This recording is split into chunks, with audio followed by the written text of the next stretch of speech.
ನ್ಯೂಸ್ಗೆ ಸ್ವಾಗತ. ನಾನು ಗ್ರೇಷನ್ ಅಲ್ಮೇಡ.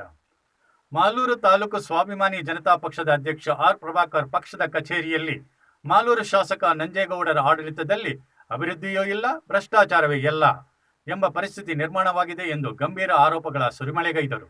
ಬೆಂಗಳೂರು ರಸ್ತೆಯ ಚೊಕ್ಕಂಡಳ್ಳಿ ಬಳಿ ಸ್ವಾಭಿಮಾನಿ ಜನತಾ ಪಕ್ಷದ ಕಚೇರಿಯಲ್ಲಿ ಮಾಧ್ಯಮಗಳೊಂದಿಗೆ ಮಾತನಾಡಿದರು.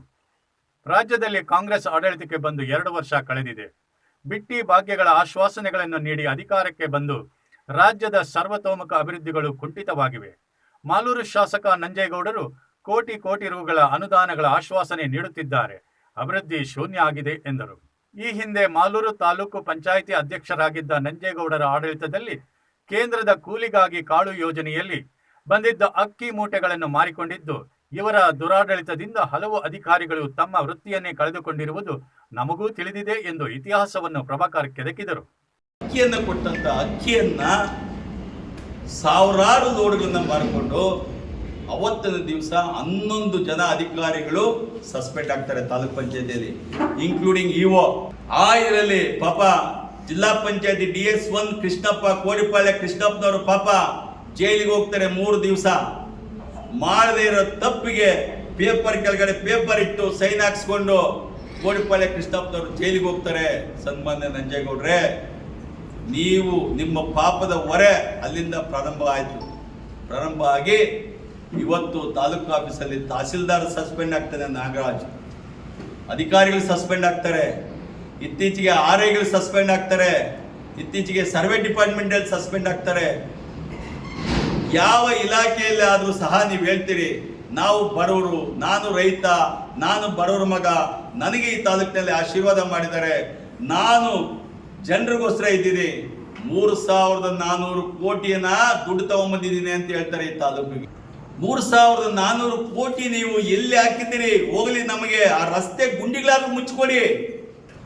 ಆ ರಸ್ತೆ ಗುಂಡಿಗಳಾದ್ರೂ ಮುಚ್ಚಿದ್ರೆ ನಮ್ಮ ಜನ ಓಡಾಡ್ಲಿಕ್ಕೆ ಆ ಧೂಳಿಂದ ಆಗಲಿ ಮತ್ತು ಆ ಬೈಕ್ಲಿಂದ ಬಿದ್ದು ಕಾಲು ಕೈ ಮುರ್ಕೊಳ್ಳೋದಾದ್ರೂ ತಪ್ಪುತ್ತೆ.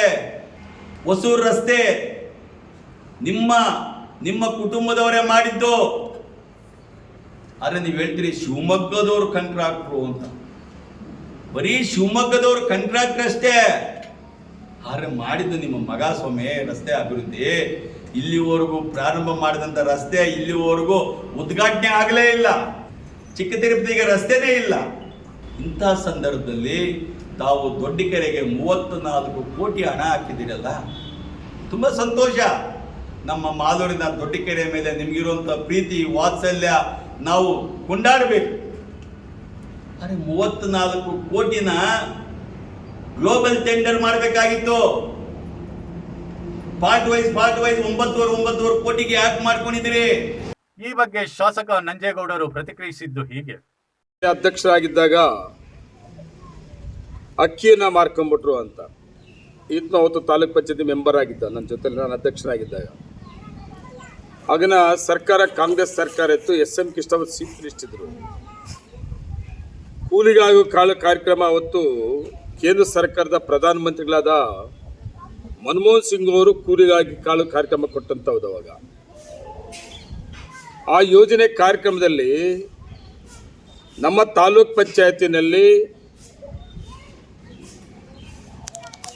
ಕೂಲಿಗಾಗಿ ಕಾಳು ಅವ್ಯವಹಾರ ಆಗಿದೆ ಅಂತೇಳಿ ಅದು ತನಿಖೆ ಮಾಡಬೇಕು ಅಂತೇಳಿ ಅವತ್ತಿನ ಶಾಸಕರಾದ ನಾಗರಾಜ್ ಸಾಹೇಬರು, ನಾನು ತಾಲೂಕ್ ಪಂಚಾಯತ್ ಅಧ್ಯಕ್ಷರಾದ ನನ್ನ ಲೆಟರ್ನಲ್ಲಿ CM ಕೊಟ್ಟಿದ್ದು ಸಿದ್ದರಾಮಯ್ಯರಿಗೆ, ನಮ್ಮ SM ಕೃಷ್ಣ ಅವರಿಗೆ ಲೆಟರ್ ಕೊಟ್ಟು ನಾನೇ ತನಿಖೆ ಮಾಡಿಸಿದ್ದು ಕೂಲಿಗಾಗಿ ಕಾಳು ಕಾರ್ಯಕ್ರಮ ಅವ್ಯವಹಾರ ಆಗಿದೆ ಅಂತ. ಅವಾಗ ನಾನು ಹೊಸದಾಗಿ ತಾಲೂಕ್ ಪಂಚಾಯತ್ ಅಧ್ಯಕ್ಷನಾಗಿದ್ದೆ. ನನ್ನ ಲೆಟ್ರ್ ಮೇಲೆ ತನಿಖೆ ಆಗಿ ಯಾರ್ಯಾರು ಅದರಲ್ಲಿ ತಪ್ಪಿಸಿದ್ದೋ ಅಧಿಕಾರಿಗಳಿಗೆ ತಪ್ಪು ಅಂತೇಳಿ ಮಾಡಿರೋ ತಪ್ಪು ಅಂತ ಗೊತ್ತಾದ್ಮೇಲೆ ಶಿಕ್ಷೆ ಆಗಿದ್ದು. ಅದು ನನ್ನ ಲೆಟರ್ ಮೇಲೆ ಆಗಿದ್ದು. ಮಾಲೂರು ದೊಡ್ಡಕೆರೆ ಅಭಿವೃದ್ಧಿಗೆ 30 ಕೋಟಿ ರು ಖರ್ಚು ಮಾಡುತ್ತಿದ್ದಾರೆ, ಇದರಿಂದ ಆಗುವ ಪ್ರಯೋಜನವಾದರೂ ಏನು ಎಂದು ಪ್ರಶ್ನಿಸಿದ ಪ್ರಭಾಕರ್, ಮಾಲೂರು ತಾಲೂಕಿನ ಹದಗೆಟ್ಟಿರುವ ರಸ್ತೆಗಳು ಶಾಸಕರಿಗೆ ಕಾಣುತ್ತಿಲ್ಲವೇ ಎಂದರು. ಹಳೆಯ ಕಲ್ಲನ್ನು ಕೆರೆಗೆ ಕಟ್ಟುವುದು, ಕಟ್ಟೆ ಕಟ್ಟುವುದು ಹೇಳ್ತಾರೆ. ನೀವೆಲ್ಲ ನೋಡಿದ್ರಿ, ಕೆರೆ ನೋಡಿ ಏನಂದ್ರೆ ಅಭಿವೃದ್ಧಿ ಅಂದ್ರೆ ಏನು ಅಂದ್ರೆ ಮಾಲೂರು ಅಭಿವೃದ್ಧಿ ಅಂತ. ಸನ್ಮಾನ್ಯ ನಂಜೇಗೌಡರು ಹೇಳೋದೇನಂದ್ರೆ, ಈಗ ಮಾಲೂರು ಕೆರೆ ಅಭಿವೃದ್ಧಿ ಆಗ್ಬಿಟ್ರೆ ವಿದೇಶದಿಂದ ಬರ್ಬೋದು ಮಾಲೂರು ಕೆರೆಯನ್ನು ನೋಡ್ಲಿಕ್ಕೆ. ಅಷ್ಟು ಡೆವಲಪ್ ಮಾಡ್ತಾ ಇದ್ದೀನಿ ನಾನು ಮಾಲೂರು ಕೆರೆನ ಅಂತ ಹೇಳ್ತಾರೆ. ನಮಗೆ ಅಷ್ಟೆಲ್ಲ ಡೆವಲಪ್ಮೆಂಟ್ ಬೇಡಣ, ನಮಗೆ ನಿಮ್ಮ ಮೇಲೆ ಯಾವ ವಿರೋಧ ಇಲ್ಲಣ್ಣ. ನೀವು ನಮ್ಮ ಶಾಸಕರೇ, ನಿಮಗೂ 50,000 ಓಟ್ ಹಾಕಿದ್ದಾರೆ, ವಿರೋಧ ಪಕ್ಷದ ನಮಗೂ 1,25,000 ಓಟ್ ಹಾಕಿದ್ದಾರೆ. ಮಾಲೂರು ದೊಡ್ಡಕೆರೆ ಅಭಿವೃದ್ಧಿಗೆ ಈ ಹಿಂದೆ ಯಾರೂ ಪ್ರಯತ್ನ ಪಟ್ಟಿರಲಿಲ್ಲ. ಇದೊಂದು ಶಾಶ್ವತ ಕಾಮಗಾರಿ. ಇದರಿಂದ ನಮ್ಮ ಜನರಿಗೆ ಅನುಕೂಲ ಆಗುವುದಿಲ್ಲವೇ ಎಂದು, ಇದು ಅಭಿವೃದ್ಧಿಯ ಭಾಗವಲ್ಲವೇ ಎಂದು ನಂಜೇಗೌಡರು ಉತ್ತರಿಸಿದರು. ಮಾಲೂರು ಕೆರೆ ಅಭಿವೃದ್ಧಿ ಆದರೆ ಆ ಜನತೆಗೆ ಅನುಕೂಲ ಆಗಲ್ವಾ? ಹೌದಪ್ಪ, ಅದೇನು ಹೇಳ್ತಾನೆ, 30 ಕೋಟಿ ಒಂದೇ ಸರಿ ದುಡ್ಡು ಎಲ್ಲೆಲ್ಲಿ ಯಾವಾಗ ಪ್ರಾಧಿಕಾರಕ್ಕೆ ಬರ್ತದೋ ಅದನ್ನ ನೋಡ್ಕೊಂಡು ಟೆಂಡರ್ ಕರಿತಾ ಇದ್ವಿ ರೀ. 35-40 ಕೋಟಿ ಒಂದೇ ಸಾರಿ ಇತ್ತು. ಬೇಕು ಅನ್ನೋ ಉದ್ದೇಶಪೂರ್ವಕವಾಗಿ ಏನಾದರೂ ನಾವು ಪೀಸ್ ವರ್ಕ್ ಮಾಡಿ 10 ಕೋಟಿಗೆ ಟೆಂಡರ್ ಕರೆದಿದ್ರೆ ನೀವು ಹೇಳಿಸ ಸರಿಯಪ್ಪ. ಕೆರೆ ಅಭಿವೃದ್ಧಿಗೆ ಅಂತೇಳಿ ಬರೋ ದುಡ್ಡಲ್ಲಿ ಪ್ರಾಧಿಕಾರದಲ್ಲಿ ಎಷ್ಟಿಷ್ಟು ಬರ್ತಾ ಇದೆಯೋ, ಮೊದಲು 9 ಕೋಟಿ ಚಿಲ್ಲರೆಗೆ ನಾವು ಟೆಂಡರ್ ಕರೆದಿದ್ವಿ, ನಮ್ಮದು ದುಡ್ಡು ಇದ್ದಿದ್ದು ಅಷ್ಟೇ. ಮತ್ತೆ ಈಗ ದುಡ್ಡು ಬಂತು, ಮತ್ತೆ 9 ಕೋಟಿ ಚಿಲ್ಲರೆಗೆ ಟೆಂಡರ್ ಕರೆದಿದ್ವಿ. ಈಗ 20 ಕೋಟಿಗೆ ಟೆಂಡರ್ ಕ್ಲಿಯರ್ ಆಗಿದೆ. ಇನ್ನೂ ನನ್ನ ಪ್ರಕಾರ ಇನ್ನೂ 15 ಕೋಟಿ ಬೇಕಾಗ್ತದೆ ಕೆಲಸ ಮುಗಿಸೋದಕ್ಕೆ. ಸುಮಾರು 35 ಕೋಟಿ ಮೇಲೆ ಬೇಕಾಗ್ತದೆ. ಪ್ರಾಧಿಕಾರಕ್ಕೆ ದುಡ್ಡು ಯಾವ ರೀತಿ ಕೆರೆ ಅಭಿವೃದ್ಧಿಗೆ ಅಂತೇಳಿ ಆ ಪರ್ಸೆಂಟೇಜು ಬರೋದ್ರಲ್ಲಿ ಬರುತ್ತೋ ಅದ್ರ ಪ್ರಕಾರ ನಾವು ಹಂಚಿಕೆ ಮಾಡಿಕೊಂಡು ಆ ಕೆರೆನ ಅಭಿವೃದ್ಧಿ ಮಾಡುತ್ತವುದು. ಬಂದಿದ್ದ ದುಡ್ಡು ಟೆಂಡರ್ ಕರ್ಕೊಂಡು ಡೆವಲಪ್ ಮಾಡ್ತಾ ಇದ್ದೀವಿ. ಜನರಿಗೆ ತಪ್ಪು ಮೆಸೇಜ್ ಕೊಡ್ಬೇಡ್ರಿ ನೀವು. ಅಲ್ಲಿ ಕಾಂಟ್ರಾಕ್ಟರ್ ನಾನಲ್ಲ, ಕಾಂಟ್ರಾಕ್ಟರ್ ಯಾವನು ಟೆಂಡರ್ ಹಾಕ್ಕೊಂಡು ಬಂದವನು ಅವನು ಕೆಲಸ ಮಾಡ್ತಾ ಇರ್ತಾನೆ. ಇವತ್ತೆಲ್ಲ ಖುಷಿ ಪಡ್ತಾವ್ರೆ ಆ ಕೆರೆ, ಮಾಲೂರು ಕೆರೆ ಮತ್ತು ಆ ಸುತ್ತಮುತ್ತ ಜಮೀನುಗಳವರೆಲ್ಲ. ಕೆರೆದು ಸರಿಯಾಗಿ ಮಾಹಿತಿ ತಿಳ್ಕೊಂಡು, ಮಾಹಿತಿ ಇದ್ದರೂ ಕೂಡ ಉದ್ದೇಶಪೂರ್ವಕವಾಗಿ ಮಾತಾಡೋಂಥದ್ದು. ಇದು ಜನ ನೋಡ್ತಾ ಇರ್ತಾರೆ, ನಿಮ್ಮ ಹಣೆ ಬರಲೇನು ನಮ್ಮ ಹಣೆ ಬರೇನು ಅಂತ ಜನ ತೀರ್ಮಾನ ಮಾಡ್ತಾರೆ. ಅದ್ರ ಜೊತೆಗೆ ನಮ್ಮದು ಡೈರಿದು ಮಾತಾಡ್ತಾರೆ. ಮಾಲೂರು ತಾಲೂಕಿನ ಇತಿಹಾಸದಲ್ಲಿ ಹಲವು ಶಾಸಕರ ಆಡಳಿತ ನಾವು ನೋಡಿದ್ದೇವೆ. ಆದರೆ ಈ ಶಾಸಕರ ಆಡಳಿತದಲ್ಲಿ ಭ್ರಷ್ಟಾಚಾರವೇ ತುಂಬಿದೆ ಎಂದು ಪ್ರಭಾಕರ್ ಆರೋಪಿಸಿದರು. ಮಾಲೂರಿನ ಲಿಂಗಾರೆಡ್ಡಿ ಅವರು 6 ಸಾರಿ 7 ಸಾರಿ MLA ಆಗಿದ್ರು, ಮಂತ್ರಿಗಳಾಗಿದ್ರು. ರಾಮೇಗೌಡರು ಪಾಪ ಇಂಡಿಪೆಂಡೆಂಟ್ MLA ಆಗಿದ್ರು, PN ರೆಡ್ಡಿ ಅವರು ಆಗಿದ್ರು, ಮುನ್ಷಾಪ್ನವರು ಆಗಿದ್ರು, ನಾಗರಾಜ್ ಅವರು ಆಗಿದ್ರು ಅಲ್ವಾ? ಹೇಳಿದ್ರೆ ನಾವು ನಾಗರಾಜ್ ಅವರು ಶಿಷ್ಯರು ಅಂತ. ಪಾಪ ನಾಗರಾಜ್ ಅವರು ಏನಾಗಿದ್ದಾರೆ ಇವಾಗ? ನಾಗರಾಜ್ ಅವ್ರನ್ನ ವೇದಿಕೆ ಮೇಲೆ ಚೇರೆ ಕೊಡಲ್ವಲ್ಲ ನೀವು ಗುರುಗಳಿಗೆ? ಸನ್ಮಾನ್ಯ ನಂಜೇಗೌಡ್ರೆ, ನಮ್ಮ ಶಾಸಕರು ನೀವು, ಇದ್ರ ಬಗ್ಗೆ ಹಲವಾರು ವಿಚಾರಗಳನ್ನ ಬಹಳಷ್ಟು ಸಾರಿ ಹೇಳಿದ್ದೀನಿ. ನಾನು ಹಿಂದೆ APMC ವಿಚಾರವಾಗಿ ಮಾತಾಡಿದ್ದೆ. APMCಯಲ್ಲಿ ಹಣನ ತೆಗೆದುಕೊಳ್ತಾ ಇದ್ದಾರೆ ಅಂತ ನಾನು ಹೇಳಿದೆ, ಕೇಳಲಿಲ್ಲ. ಏನಿವತ್ತು ಅಲ್ಲಿ APMC ಮಾರ್ಕೆಟ್ ಅಂಗಡಿಗಳನ್ನ ಹರಾಜು ಮಾಡೋ ಪದ್ಧತಿ ಆಗಲಿ ಮತ್ತು ಅಂಗಡಿಗಳನ್ನ ಮಂಜೂರು ಮಾಡೋ ಪದ್ಧತಿಯಲ್ಲಿ ಅಲ್ಲಿದ್ದಂಥ APMC ಸೆಕ್ರೆಟರಿ 45 ಲಕ್ಷ ಹಣನ ವಸೂಲಿ ಮಾಡಿ ಬ್ಯಾಗ್ ತಂದು ನನ್ನ ಮುಂದೆ ಇಟ್ಟರು. ಹೌದು ಸರ್, ಶಾಸಕರು ಹೇಳಿದರು ಮಾಡಿಬಿಟ್ಟಿದ್ದೀವಿ, ತಪ್ಪಾಗ್ಬಿಟ್ಟಿದೆ ಸರ್, ನಾನು ವಾಪಸ್ ಕೊಡ್ತೀನಿ ಅಂತ. ಅದು ವಿಡಿಯೋನು ಸಹ ನಾನು ನಿಮಗೆ ಬಿಟ್ಟಿದ್ದೆ. ಆದರೆ ಯಾವ ವಿಚಾರದಲ್ಲಿ ಭ್ರಷ್ಟಾಚಾರ ಇಲ್ಲ ಹೇಳಿ? ನಿಮ್ಮ ಕ್ರಷರ್ಗಳು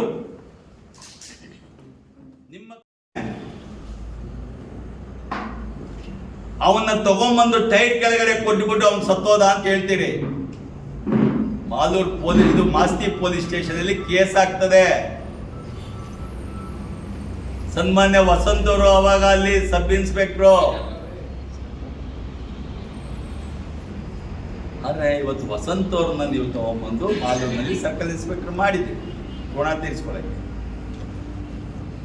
ಅದು FIR ಆಗಿದೆ. ಅವತ್ತಿನ ದಿವಸ ಕೋಲಾರದ SP ಇಲ್ಲಾಂದ್ರೆ ನೀವು ಅವತ್ತೇ ಜೈಲಿಗೆ ಹೋಗ್ಬೇಕಾಗಿತ್ತು. ಅವರು ನಿಮ್ಮನ್ನು ಅವತ್ತು ಕಾಪಾಡಿದ್ರು ಅಂತ ನಾನು ಅನ್ಕೊಂಡಿದ್ದೀನಿ. ಆದ್ರೆ ಇವತ್ತು ಯಾರಾದ್ರೂ ಪಬ್ಲಿಕ್ ಅಲ್ಲಿ ಮಾತಾಡಿದ್ರೆ, ಮೊನ್ನೆ ಬಸವಣ್ಣನ ದೇವಸ್ಥಾನ ಸ್ಪರ್ಶೆ, ನೀವು ಒಂದು ಕಾರ್ಯಕ್ರಮ ಮಾಡ್ತಾ ಇದ್ದೀರಿ, ನೀವು ಅಭಿವೃದ್ಧಿ ಬಗ್ಗೆ ಮಾತಾಡ್ತಾ ಇದ್ದೀರಿ. ನನ್ನ ಆಡಳಿತ ಅವಧಿಯಲ್ಲಿ ನಾನು ನೀಡಿರುವ ಎಲ್ಲಾ ಭರವಸೆಗಳನ್ನು ಈಡೇರಿಸುವುದೇ ನನ್ನ ಗುರಿ. ಈ ಮುಖಂಡರುಗಳ ಬಗ್ಗೆ ನಾನು ತಲೆಕೆಡಿಸಿಕೊಳ್ಳಲ್ಲ ಎಂದು ಖಂಡತುಂಡವಾಗಿ ಉತ್ತರಿಸಿದರು. ನೋಡಿದೆ ಪಾಪ ಪ್ರಭಾಕರರು ತುಂಬ ಚೆನ್ನಾಗಿ ರೆಡಿಯಾಗಿ ಪಾಪ ಹೇಳ್ತಾ ಇದ್ದ ನೋಡಿ, ರೆಡಿಯಾಗಿ ಬಂದು ಹೇಳ್ತಾ ಇದ್ದ ನೋಡಿದೆ ನಾನು. ನನಗೆ ಅದಕ್ಕೆ ಉತ್ತರ ಕೊಡಬೇಕಾ ಇಲ್ಲ ಬೇಡ ಅಂತೇಳಿ ಅನಿಸ್ತದೆ. ಕಾರಣ ಏನು ಅಂದರೆ, ಏನೇನು ಪೇಪರ್ ಇಟ್ಕೊಂಡು ಹೇಳಿ ತೋರಿಸಿ ಎಲ್ಲ ಹೇಳ್ತಾ ಇದ್ನೋ ಇದೆಲ್ಲ ಕೂಡ ಈಗ ನನಗೆ ತೊಂದರೆ ಮಾಡಬೇಕು ಇವೆಲ್ಲ ಹೇಳ್ತಾ ಇದ್ದಾರಲ್ಲ ಬೇರೆಯವರು, ಸೇಮ್ ಅದೇ ಕೇಸ್ ಇದು. ಅವ್ರು ಇದೆಲ್ಲ ಮಾಡಿಸೋರು ಇವರೇ ಅಂತ ಆಯ್ತು. ಯಾರು? ಉಡಿ ವಿಜಿ ಮತ್ತು ಏನು ಪಕ್ಷ ಅದು? ಸ್ವಾಭಿಮಾನನ? ಸ್ವಾಭಿಮಾನ ಜನತಾ ಪಕ್ಷ ಇದೆಲ್ಲ. ಸ್ವಾಭಿಮಾನ ಜನತಾ ಪಕ್ಷ ಅಧ್ಯಕ್ಷರು ಇವತ್ತು ಏನೋ ಮಾತಾಡ್ತಾ ಇದ್ರಲ್ಲ, ಪೇಪರ್ಸ್ ತೋರಿಸ್ತಾ ಇದ್ರಲ್ಲ, ಇದ್ರ ಹಿಂದೆ ಇದೇ ಸೇಮ್ ಟೀಮೇ ಒಂದು ಟೀಮ್ ಇಟ್ಕೊಂಡು ನನ್ನ ಮೇಲೆ ಇಲ್ಲದ ಸ್ಥಳದೆಲ್ಲ ಆರೋಪಗಳು ಮಾಡಿಕೊಂಡು ಎಲ್ಲ ಮಾಡ್ತಾ ಇರೋದು ಇವತ್ತು ಪ್ರೂಫ್ ಆಗೋಯ್ತು. ಏನಂತ ಅನುಮಾನ ಇತ್ತು, ಇವ್ರು ಮಾಡ್ತಾ ಇರ್ಬೋದು, ಇವರೇ ಮಾಡಿಸ್ತಾ ಇರ್ಬೋದು ಅನ್ನೋದಿತ್ತು. ಇವತ್ತು ಕ್ಲಿಯರ್ ಆಯಿತು, ನಂಜೇಗೌಡರು ನೀನು ಮಾಡೋಕ್ಕಾಗಲ್ಲ, ಇಂಥವು ಮಾಡಿದರೆ ಏನಾದ್ರು ಮಾಡ್ಬೋದು ಅನ್ನೋದು ಅದರಿಂದ ಇವರು ಇದ್ದಾರೆ ಅನ್ನೋದು ಇವತ್ತು ಪ್ರೂಫ್ ಆಯಿತು. ನಾನು ಒಂದು ಪ್ರಶ್ನೆಯನ್ನು ಮಾಡ್ತೀನಿ, ನಾನು ಇವ್ರನ್ನ ಕೆಲವು ವಿಷಯಗಳು ನೋಡಿದೆ ನಾನು ಮುಖಾಂತರ. ಅದೊಂದು, ಅದ್ರ ಜೊತೆಗೆ ಮಾಲೂರು ತಾಲೂಕಿನ ಅಭಿವೃದ್ಧಿ ಬಗ್ಗೆ ಮಾತಾಡಿದ್ದಾರೆ. ಅದೇನೋ 3600 ಕೋಟಿ ಅದು ಇದು ಅಂತೇಳಿ ಮಾತಾಡಿದ್ದಾರೆ. ಆಮೇಲೆ ರಸ್ತೆಗಳಾಗಿಲ್ಲ ಅಂತ ಮಾತಾಡಿದ್ದಾರೆ. ರಸ್ತೆಗಳಾಗಿರೋದು ಹೇಳ್ಬೇಕಾಗ್ತದೆ, ಆಗೋದು ಹೇಳ್ಬೇಕಾಗ್ತದೆ. ನಾನು ಇರೋದು ಪಕ್ಷದವ್ರು ಕೇಳಬಾರ್ದು ಅಂತ ನಾನು ಹೇಳಿಲ್ಲ, ಅದು ರೀತಿ ಕರೆಕ್ಟಾಗಿರಬೇಕು. ನಿಜವಾಗ್ಲೂ ಇದ್ದರೆ ನಾನು ಪ್ರತಿಯೊಂದು ಸಭೆಯಲ್ಲೇ ಕೂಡ ಹೇಳ್ತಾ ಇರ್ತೇನೆ, ನನ್ನ ಆಡಳಿತ ಇವತ್ತು ಸರ್ಕಾರ ಇದೆ, ಇವತ್ತು ಏನೇ ಮಿಸ್ಟೇಕ್ ಆದರೂ ಕೂಡ ಆಡಳಿತದ ಡಿಫ್ರೆನ್ಸ್ ಬಂದರೂ ಕೂಡ ಇದು ನಮ್ಮ ಆಡಳಿತ ಮೇಲೆ ನೇರವಾಗಿ ಹೊಣೆ ಆಗ್ತದೆ. ನಾನು ಪ್ರತಿಯೊಂದು ಸಭೆಯಲ್ಲಿ ಹೇಳೋದೇನಂತಂದರೆ, ನಿಜವಾಗ್ಲೂ ವಾಸ್ತವಾಂಶ ನಮ್ಮ ಸ್ಥಳೀಕರು ಯಾರಾದರೂ ನನ್ನ ಆಡಳಿತ ಬಗ್ಗೆ ಪ್ರಶ್ನೆ ಮಾಡೋದಾದ್ರೆ ಸ್ವಾಗತ ಮಾಡ್ತೇನೆ ಅಂತ ಹೇಳ್ತಾ ಇರ್ತೇನೆ. ಅದು ನಿಜವಾಗ್ಲೂ ಇರಬೇಕಾಗ್ತದೆ, ವಾಸ್ತವಾಂಶ ಇರಬೇಕಾಗ್ತದೆ. ಇವತ್ತು ಹೊಸೂರು ರಸ್ತೆ ಮಾಡಿಲ್ಲ, ಗುಳಿ ಬಿದ್ದಿದೆ, ಒಪ್ಕೊಂತೀನಿ. ರಸ್ತೆ ಮೊದಲು ಮಾಡಿರೋದು ನನ್ನ ಕುಟುಂಬದವರು ಅಂತ ಹೇಳೋರೆ. ನಾನು ಅದನ್ನು ನೋಟ್ ಮಾಡ್ಕೊಂಡಿದ್ದೆ, ಕೆಲವು 3 ಪಾಯಿಂಟ್. ಅದನ್ನು ನಾನು ಲೀಗಲ್ ಒಪಿನಿಯನ್ ತಗೊತಾ ಇದ್ದೀನಿ, ಅದನ್ನು ನೋಟಿಸ್ ಕೂಡ ಕೊಡ್ತೀನಿ. ಯಾವುದು? ಕಾಂಟ್ರಾಕ್ಟ್ರು ಅವ್ರ ಮಗ ಅಂದಿರೋದು, ಅದೊಂದು ನೋಟ್ ಮಾಡ್ಕೊಂಡಿದ್ದೀನಿ. ಅದ್ರ ಜೊತೆಗೆ ತಹಸೀಲ್ದಾರರು 1 ಕೋಟಿ ರೂಪಾಯಿ ಕೊಟ್ಟು ಬಂದಿದ್ದಾರೆ ಅಂತ ಹೇಳಿದ್ರೆ ಅದನ್ನು ನೋಟ್ ಮಾಡ್ಕೊಂಡಿದ್ದೀನಿ. ಅದು ಜನ ತೀರ್ಮಾನ ಮಾಡಿದ್ದಾರೆ, ಈ ತಾಲೂಕು ನಂಜೇಗೌಡರು ಬೇಕು ಅಂತ ತೀರ್ಮಾನ ಮಾಡಿದ್ದಾರೆ. ಪ್ರಭಾಕರ್ ಪಾಪ ಅವನು ಯಾರೋ ಜೊತೆ ಸೇರ್ಕೊಂಡಿದ್ಯಾ, ಪಾಪ ಇರಲಿ. ಒಟ್ಟಾರೆ ಯಾವುದೇ ಅಭಿವೃದ್ಧಿ ಕಾಮಗಾರಿಗಳ ಪ್ರಸ್ತಾವನೆ, ಇಲಾಖೆಯಿಂದ ಮಂಜೂರಾತಿ, ಆರ್ಥಿಕ ಇಲಾಖೆಯಿಂದ ಅನುಮೋದನೆ, ಮುಖ್ಯಮಂತ್ರಿ ಮಂತ್ರಿಗಳಿಂದ ಒಪ್ಪಿಗೆಗಳ ನಂತರ ನೀತಿ ನಿಯಮಗಳ ಪಾಲನೆ ಎಲ್ಲವೂ ಅಗತ್ಯ. ಜನತೆಯ ಆಶೋತ್ತರಗಳಿಗೆ ಸ್ಪಂದಿಸಬೇಕಾದ ಕರ್ತವ್ಯ ಶಾಸಕರದ್ದು. ಈ ಆಶೋತ್ತರಗಳ ಈಡೇರಿಕೆಗಳಿಗೆ ಇರುವುದೇ ಪ್ರತಿಪಕ್ಷ. ಜನತೆಗೆ ಬೇಕಿರುವುದು ಮೂಲಭೂತ ಸೌಲಭ್ಯ ಅಲ್ಲವೇ? ನಿಮ್ಮ ಭೇಟಿ ಮುಂದಿನ ನಿಮ್ ಟಿವಿ ನ್ಯೂಸ್ನಲ್ಲಿ. ಲೈಕ್ ಮಾಡಿ, ಶೇರ್ ಮಾಡಿ, ಸಬ್ಸ್ಕ್ರೈಬ್ ಮಾಡಿ. ವಂದನೆಗಳು.